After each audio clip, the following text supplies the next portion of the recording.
आणि यानंतरची बातमी आहे एबीपी माझाच्या इम्पॅक्टची। पोलिसांनी जातीवाचक शिवीगाळ मारहाण केल्याचा आरोप करणाऱ्या कोथरूडमधल्या मुलांना अखेर न्याय मिळाला। याचिकेवर निर्णय देताना न्यायालयाने गुन्हा दाखल करण्याचे आदेश दिलेत। पोलिसांनी आपली ओळख सांगितली नाही, त्यांनी मुलींची तपासणी करून त्यांचा आणि त्यांच्या मैत्रिणींचा जातीय आधारावर अपमान केला असं कोर्टाने म्हटलंय। आणि या आदेशानंतर पोलिसांवर गुन्हा दाखल करण्यासाठी या मुली आणि त्यांना या लढ्यात साथ देणारे कोथरूड पोलीस ठाण्यामध्ये जाणार आहेत आणि तक्रार करणार आहेत। 2 ऑगस्टला एबीपी माझाने ही बातमी दाखवली होती। आता 3 महिन्यानंतर पोलिसांवर गुन्हा दाखल करण्याचा आदेश आल्याने या मुलींच्या लढ्याला यश आलंय। शिवानी पांढरे आपली प्रतिनिधी आपल्याला अधिक अपडेट देईल। शिवानी, हे सगळं प्रकरण नेमकं काय घडलेलं होतं आपण प्रेक्षकांसाठी पुन्हा एकदा सांगूया आणि कोर्टाचे काय आदेश आहेत?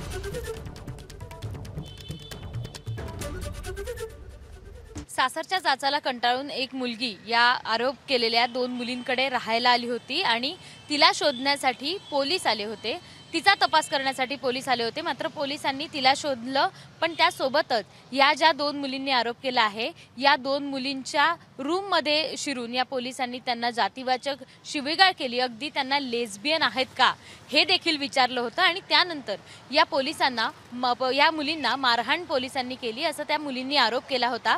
हे सगळं झाल्यानंतर मुलींनी त्या कोथरूड पोलीस स्टेशनमध्ये तक्रार केली होती। मात्र त्या तक्रारीनंतर काहीही त्यांना समोर आलं नसल्यानं त्यांनी थेट पोलीस आयुक्तालय गाठलं होतं। त्यावेळी प्रकाश आंबेडकर आहेत, अंजली आंबेडकर, रोहित पवार आणि असे अनेक मोठे नेते आहेत ते या मुलींसोबत होते आणि त्यांनी या पोलिसांवर गुन्हा दाखल करण्याची मागणी केली होती। आपण जर बघितलं तर याच दिवशी म्हणजे 2 ऑगस्टच्या रात्री या मुली पोलीस आयुक्तालयात रात्रभर ठिय्या मांडून होते आणि 2 तारखेला रविवार होता, त्यामुळे पोलीस आयुक्त किंवा बाकीचे जे डीसीपी लेवलचे अधिकारी होते ते त्यावेळी अवेलेबल नव्हते। त्यामुळे बाकी पोलिसांनी, उपायुक्त पोलिसांनी किंवा बाकीच्या अधिकाऱ्यांनी हे सगळं प्रकरण हाताळलं। रात्रभर ठिय्या मांडला। रोहित पवार देखील रात्रभर पोलीस आयुक्तालयात बसलेले होते। या मुलींना पोलिसांनी लेटर दिलं होतं। सगळं झाल्यानंतर या मुलींवरच पोलिसांनी गुन्हा दाखल केला होता आणि रात्रभर पोलीस आयुक्तालयात ठिय्या मांडल्यामुळे सरकारी कामात अडथळा आणल्याचा या मुलींवरच गुन्हा दाखल केला होता। त्यानंतर या मुली पेटून उठल्या आणि त्यांनी थेट पुणे सत्र न्यायालयात याचिका दाखल केली होती पोलिसांविरोधात आणि या पोलिसांवर गुन्हा दाखल करा अशी या याचिकेत त्यांनी मागणी केली होती। आता 3 महिन्यानंतर या याचिकेवर सुनावणी पार पडली आणि या पोलिसांवर गुन्हा दाखल करण्याचे आदेश कोर्टाने दिले आहे। अर्थातच ज्यावेळी या मुलींना मारहाण केल्याचा या मुलींनी आरोप केला होता त्यावेळी या पोलिसांनी कोणतंही त्यांच्याकडे आयडेंटिटी कार्ड नव्हतं, ते गणवेशात नव्हते आणि सोबतच त्यांच्याकडे अरेस्ट वॉरंट देखील नव्हतं असं या कोर्टाने म्हटलं आहे। आणि त्या सगळ्या प्रकरणानंतर ही बातमी 2 तारखेला एबीपी माझाने दाखवली होती। त्यानंतर या बातमीचा पाठपुरावा केला, ही बातमी लावून धरली आणि आज अखेर या दोन्ही मुलींच्या आणि त्यांच्या साथीदारांच्या या सगळ्या लढ्याला आहे ते यश आल्याचं प्रज्ञा आपल्याला पाहायला मिळते। आणि अर्थातच कोथरूड पोलिसांवर गुन्हा दाखल देखील करण्यासाठी या मुली आता जाणार आहेत।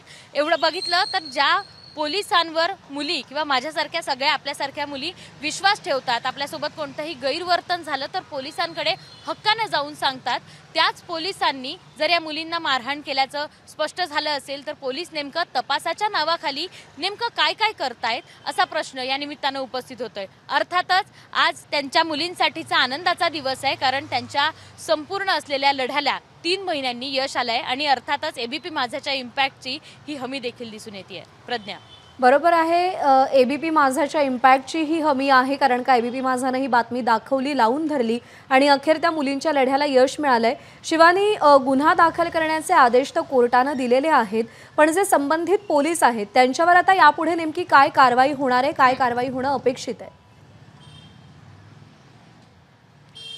गुन्हा दाखल करण्याचे आदेश दिले आहेत। आज या सगळ्या मुली आहेत त्या पोलिसांना भेटतील, त्यांच्यासोबत चर्चा करतील, सोबतच पोलीस आयुक्तांना देखील त्या भेटण्याची शक्यता आहे। अजून त्याबाबत कोणतीही माहिती आधी आली नाही आहे, पण त्यानंतर पोलीस याच्यावर काय काय निर्णय घेतात, डीसीपी संभाजी कदम आहेत आणि पोलीस आयुक्त अमितेश कुमार आहे, हे दोघं मिळून काय निर्णय घेतात आणि पोलिसांवर कोणते गुन्हे दाखल करतात हे पाहावं लागणार आहे। तेव्हा असते त्यांचं म्हणणं होती की पोलिसांवर ॲट्रॉसिटीचा गुन्हा दाखल करा, कारण यांनी आम्हाला जातीवाचक शिवीगाळ देखील केली आहे, त्यामुळे आता या पोलिसांवर कोणता गुन्हा दाखल होतो याबाबत काहीशी माहिती अजून हाती आली नाही, पण यांचं चर्चा झाल्यानंतर पोलिसांवर पुन्हा कोणता गुन्हा दाखल होतो हे पाहणं महत्त्वाचं असणार आहे। आणि या प्रकरणानंतर संपूर्ण पोलीस प्रशासनाला असं कोणत्याही पद्धतीची वर्तणूक करू नये असा चांगला धडा देखील मिळणार आहे। बरोबर आहे, मुलींना शिवीगाळ करणं, जातीवाचक शिवीगाळ करणं, मारहाण करणं हे कोणत्याच पुरुषाला शोभत नाही, पण त्यातल्या त्यात खाकीतल्या पुरुषाला ते अत्यंत लज्जास्पद असं कृत्य होतं। ज्या पार्श्वभूमीवर आता त्यांच्यावरती गुन्हा दाखल करण्याचे आदेश मिळालेले आहेत, कोणत्या प्रकारचा गुन्हा दाखल होतो, काय कारवाई होते याकडे देखील लक्ष असेल। शिवानी, या सगळ्या संदर्भात अधिक अपडेट जाणून घेत राहू। तुर्तास धन्यवाद दिलेल्या माहितीसाठी। एबीपी माझा, उघडा डोळे बघा नीट।